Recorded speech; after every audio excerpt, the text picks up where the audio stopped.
On se retrouve donc pour cette revue de presse de l'économie.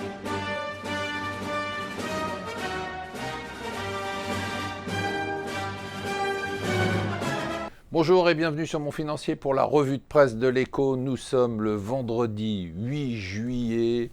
On a gagné, voilà, c'est la une de tous les journaux. Enfin, on a brisé la malédiction contre l'Allemagne. Est-ce que c'est le début d'un renversement, d'une inversion de la courbe entre l'Allemagne et nous, cette Allemagne qui nous écrase partout dans tous les domaines? On l'a enfin battu sur le foot. Non, faut pas rêver, ça sera que dans le foot. D'ailleurs, c'est déprimant quand on regarde le rapport qu'a sorti l'OCDE sur l'emploi dans l'OCDE.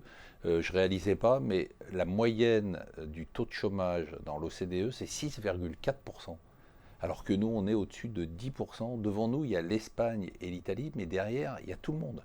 Il y a les États-Unis, il y a des taux, mais ultra bas, bien évidemment au Japon, en Grande-Bretagne, en Allemagne. Alors ne me dites pas encore cet argument bidon comme quoi ça serait partout dans le monde, à part chez nous, que des emplois low cost qui feraient que les taux de chômage sont plus bas ailleurs que chez nous. 6,4%, c'est quand même très impressionnant comme différence de taux de chômage avec 10%, même si on baisse, on n'y arrivera jamais. Alors il faut dire qu'il y a un emploi, lui, qui ne baisse jamais, c'est l'emploi public, bravo, voilà, ça c'est formidable, alors qu'on doit réduire nos dépenses publiques.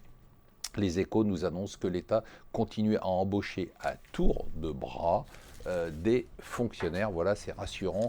C'est l'été, vous avez remarqué, il fait chaud et dès qu'on parle d'été, eh bien on parle de crise boursière. On a toujours la trouille avec ce mythe de l'été meurtrier. Alors c'est un mythe, hein, les mois d'août ne sont pas particulièrement des mois boursiers mauvais, mais il se trouve qu'en août, il y a souvent des crises violentes. On a eu l'année dernière, enfin en août, la crise de la Chine. On a eu, pour ceux qui sont très vieux comme moi, le 2 août 1990, eh bien, l'invasion du Koweït, par exemple. Et puis on a eu cette fameuse baisse entre le 1er juillet et le 15 ou le 10 août de 25% du CAC en 2011 sur la crise de la dette. Alors qu'est-ce qu'il faut faire? Il faut faire comme avec sa voiture. Quand vous partez en voiture, vous avez une assurance auto. Et bien, quand vous partez en vacances, vous prenez une assurance marché. On vous expliquera comment faire ça pour pouvoir dormir la nuit et ne faire des nuits blanches que pour la fête, mais pas des nuits blanches à cause des marchés.